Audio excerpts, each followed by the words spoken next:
Hello YouTube, this is Morgan, Airspeed Prime here with my next Airspeed's Avatar Rewatch video. This one's going to be for Book 3 Fire Episode 7, The Runaway. Sorry I'm not doing this one on camera. I have to record this a little later in the day, so the lighting is really bad, and I suppose it's better that I just kind of do it like this rather than have like horrible lighting in the video. So anyway, let's get into this one. This one's animated by Moy Animation, the secondary studio. And I think this is, it's fair to say, this is probably one of the weaker episodes of the book.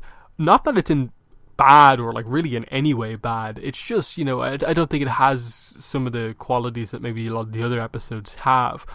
Its strength, obviously, is that it addresses, the Katara-Toph relationship, and they do some very interesting things with it.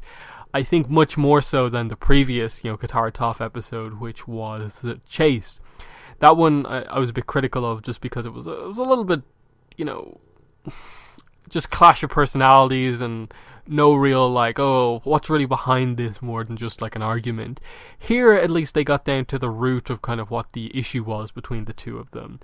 Of, Katara bringing up, Toph's kind of lack of respect for kind of authority figures, and the idea of Katara acting a bit motherly and kind of Toph opposing that, and what that means for how Toph sees her parents and sees Katara, and then Toph obviously really wanting to kind of be her own person and not be kind of mothered by anyone, and the kind of conflict coming to kind of blows almost, and the issues kind of coming up because of this. And I like that come the end of the episode you had the key moments of the Sokka Toph talk and then the Katara Toph talk, and those I think got to the roots of the problem, because with Toph as a character, obviously she's one of the fan favourites, but she's always for me been one of those characters where I'm always a little bit I think she's a really, really cool character, but also the least developed. So I actually really like it when we get these very different episodes with her where it's not all about how awesome she is at bending. In fact, her bending really only comes into play a little bit in this episode, and I kind of like that it's more so about her personality in this episode, which hasn't often been the case with her as a character, in that this episode, one, brings a lot of her plot points into play, and two, approaches them in very nice ways, in that her main plot points are why she's part of the team now, how she left her parents. That's the big plot point, the big kind of issue for her. So they address that, and then they approach it by actually kind of showing a bit of emotion from her throughout this episode. And I really, really liked that Toph Sokka scene, because it, for both of them in a way, was a very different scene, in that Sokka hasn't had that many emotional scenes like that. So it was really cool just to see him kind of step up and be okay, I got to do this. I got to be the one to solve this. I'll go talk to Toph and just kind of have a heart-to-heart with her. And it was kind of interesting that, in a way, Sokka was the perfect person for Toph to have that talk with. That really, I don't think an Aang or a Sokka could have, approached her kind of in that way and got the reaction that he got out of her. So it's that very interesting side of Sokka that I'd love to see a bit more of. And I suppose if we had more focus on him and Suki in the series and then in the comics, we probably would get that. And perhaps it's an aspect of his character that was a little forgotten about at times in the comics, but there are little bits, aspects of North and the South featured this kind of more thoughtful side of Sokka and so on. So just a really interesting thing I noted, that it really stood out how kind of different of a scene that was for Sokka. But just seeing him mention that, how strong Katara was in the kind of aftermath of their mother's death, and how much, her being that way kind of helped him, but kind of in the process it has this kind of weird effect where he almost can't remember his mother, and it just immediately Katara comes to mind, because she just almost immediately filled that role, filled that gap in the family. And I like that Toph admitted that, she appreciates that kind of Katara plays that mother role, and I especially like the wording on how they had her kind of basically give her opinion on Katara, that she's compassionate, she cares about me, the real me, and that's something not even my own parents kind of know. That fundamentally is why she's with the group now and not with her parents. That as much as there's an issue there of like clearly Toph needs to address what's up with her parents, she, I think, fundamentally right now is with the people she needs to be with, who actually care about her for who she is, rather than her parents, who think she's some different person and don't seem to accept that she's actually someone who's very, very different than that. And so, you know, Katara being one of the ones who really respects her for that, and that, going back to like Tales of Ba Sing Se, what was the big thing that Katara said to Toph in that episode? And that's that Katara admires how confident Toph is. You know, even if maybe you might not expect that from her because of her disability and so on, but you know, Katara just sees such strength in her, and you know, similarly, I suppose Toph sees the same in Katara, but also this compassion, and I like that. And having that scene take place on like the cliff, and then on the bottom it's Katara, and she overhears it. I thought it was really well done to give Katara that kind of thought to kind of stew over, in that, in general, it was kind of Toph who was the one kind of, I think, who was kind of making a lot of the bad stuff happen here, and that Katara was aware that these scams are going to go wrong eventually, that Toph has something to address here, and she was kind of avoiding it. That fundamentally it was kind of Toph who ended up kind of needing to be the one who kind of had a change of thought, but it was Katara trying to, I suppose, show Toph a different side of herself, that she can have the type of fun that Toph thinks is great, and you know, so she counters that by trying to do the big scam, but they get caught. And I like that they then just have the kind of honest conversation with each other of just, you know, Toph admitting that, you know, she admits that she probably did hurt her parents in leaving, and she knows that she has to deal with that eventually, and Katara appreciates that, and kind of apologizes for bringing it up in such a kind of harsh way.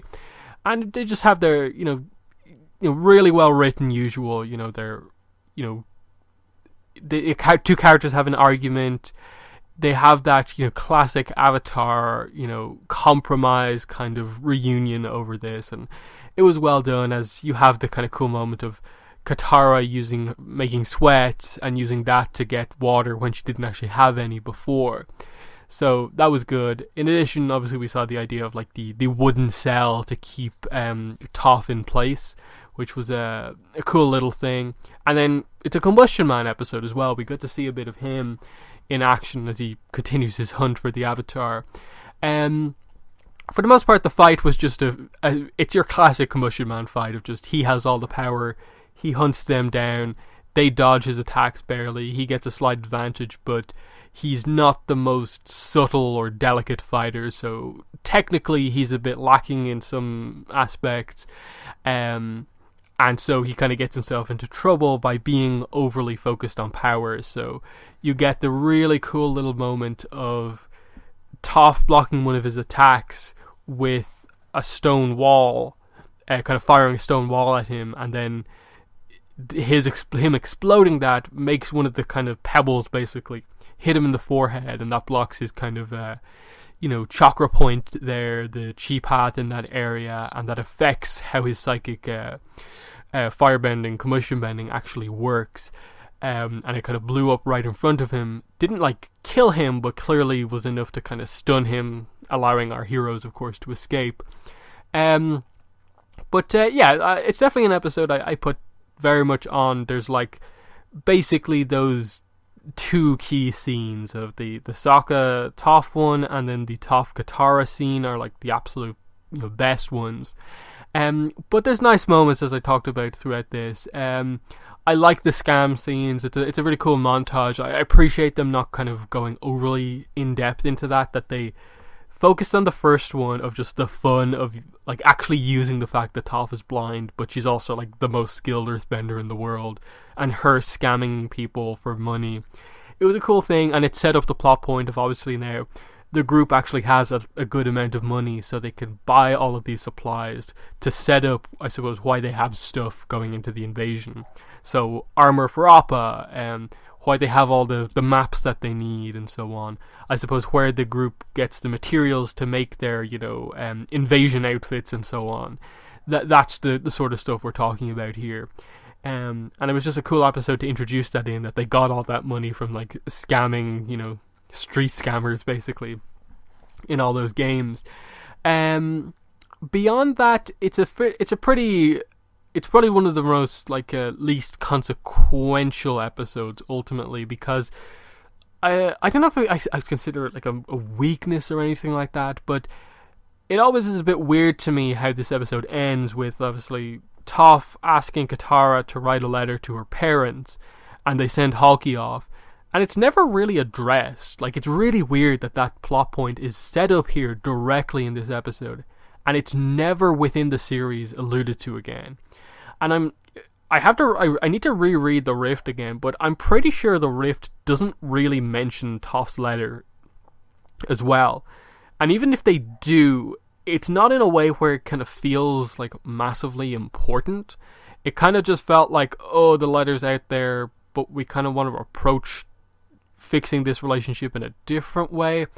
I suppose they could always go down the road of saying like she sent the message to her mother, and at the time the father and mother had split up, so the mother actually got the message, and they can come back to that because Toph has fixed her relationship with her father, but the mother isn't really in the picture at the moment, so they could still come back to that, but it's always been a weird thing of like a kind of unresolved plot point that they set up. One of the few that is just not covered in the show. It's like Ursa and Toph and her parents. They're the main two plot points that are just brought up here and just left, and it's always been a bit of a weird one, especially because it's Toph's main arc. Like, outside of that, she doesn't have an arc in the show.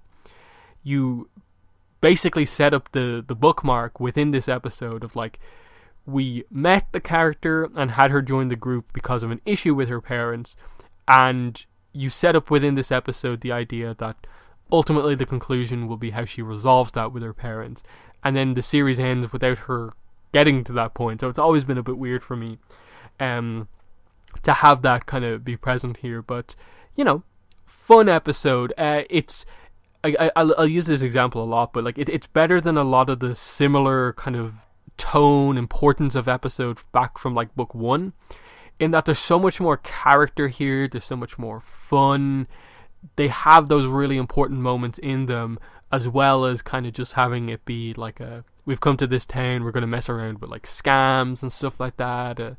The kind of side villain is in the episode, whereas it makes for some of the, obviously back in book 1 it was more of your your Great Divide type episodes, your fortune teller episodes, which have good moments in them, but definitely don't have the impact or like style of some of these book 3 episodes, which have a similar idea to them.